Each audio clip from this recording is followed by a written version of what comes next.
Fason Radyo. Merhaba değerli dinleyicilerimiz. Bugün 18 Mart 2026 Çarşamba. Bakü Stüdyosu'ndan herkese merhaba. Fason Radyo'da Azerbaycan'dan haberler programına hoş geldiniz. Ben Özlem. Ben de Ali. Bütün dinleyicilerimizi salamlayıram. Ali, bugünkü notlara şöyle bir göz gezdirdim de yine dış politikayla başlıyoruz. Azerbaycan ve İran Dışişleri Bakanları bir telefon görüşmesi yapmışlar. Gündem neymiş? Bəli, dünən Xarici İşlər Naziri Ceyhun Bayramovla İranlı həmkarı Seyid Abbas Əraqçı arasında telefon danışığı olub. Day.az saytının xəbərinə görə bölgədəki vəziyyət və ikitərəfli münasibətlər müzakirə edilib. Azərbaycan tərəfi Naxçıvana pilotsuz təyyarə hücumu ilə bağlı istintaqın tamamlanmasını tələb edib. Anladım. Nahçıvan'a yapılan o saldırı hala gündemde demek ki. Şimdi notlarda daha çetrefilli konulara geçiyoruz.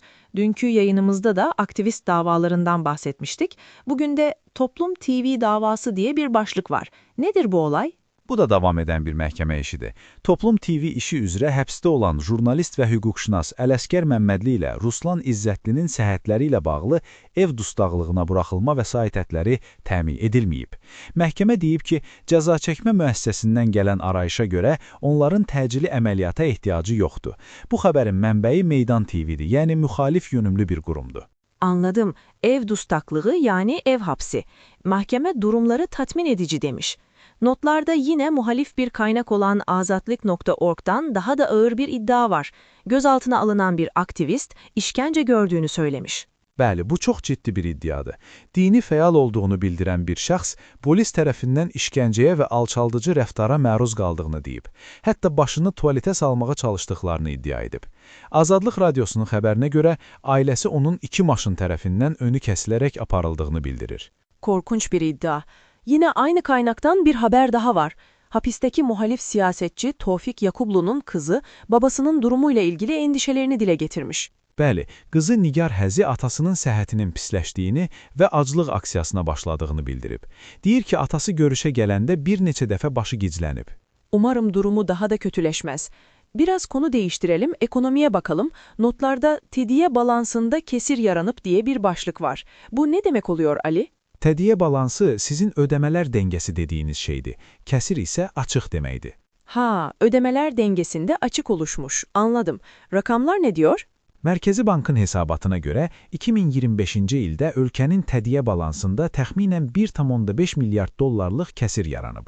Neft və qaz gəlirləri sayəsində cari hesablar müsbət olsa da, kapital və maliyyə hərəkətlərindəki 5 milyard dollarlıq açıq ümumi balansı mənfiyə çəkib.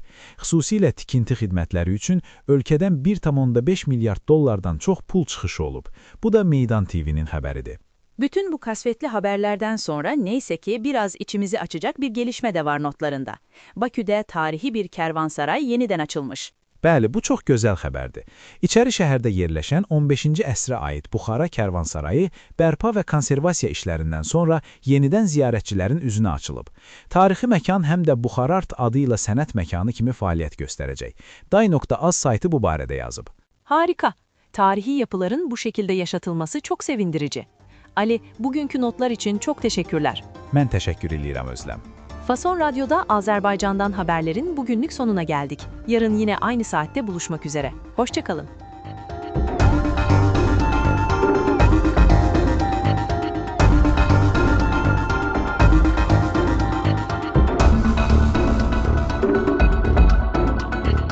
Fason Radyo.